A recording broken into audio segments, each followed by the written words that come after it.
From luxury cars to private villas, we're getting an exclusive look at how Minnesota fraudsters blew millions of taxpayer dollars intended for hungry children.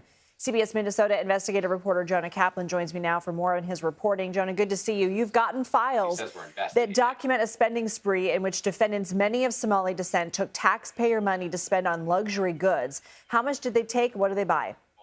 It's quite something. And we're talking about, according to prosecutors, remember, about $1 billion worth of taxpayer money stolen from a variety of government funded programs. This specifically, what the documents we were able to obtain were from just one case of it involving nutrition, involving money that should have been paying for meals for hungry children. And this fraud was worth about $250 to $350 million. This specific case, we're talking nearly $50 million. And what did they use the money on? Vacations, honeymoons to the Maldives, a fleet of luxury cars, a Porsche, a Lexus, Mercedes. There it is. You see it there right now. This is a government exhibit from a trial. And many of these images and many of these files have never been shared publicly after the trial until now. Look at those images. I mean, look at that. That is a dream vacation for many people to go to something like the Maldives. Here's a box of cash worth more than $270,000. These are in text messages recovered by investigators. They looked into more than 3,600 bank accounts, the cell phones and computers from about 250 individuals. Just an amazing, wide-ranging investigation.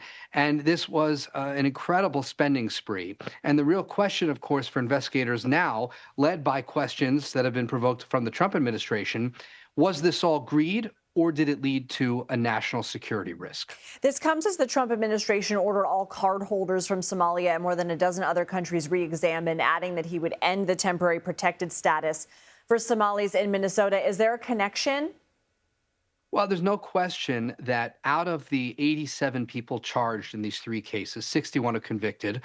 The majority of those suspects, the majority of those defendants are Somali Americans. Now, is that fair to then paint a broad brush and hold an entire community collectively responsible? Well, it's no different than holding the Italians responsible for the mafia or the Jewish community for the actions of Jeffrey Epstein or Bernie Madoff. Of course not. But after speaking with prosecutors and investigators, and even members of the Somali community themselves, there has to be a reckoning. They recognize that the damage done to their community by the interests of a few, the narcissistic, their words, interests of a few of them, or in this case, a few dozen of those community members, yes, it's done a lot of damage to their community. Jonah Kaplan, thank you.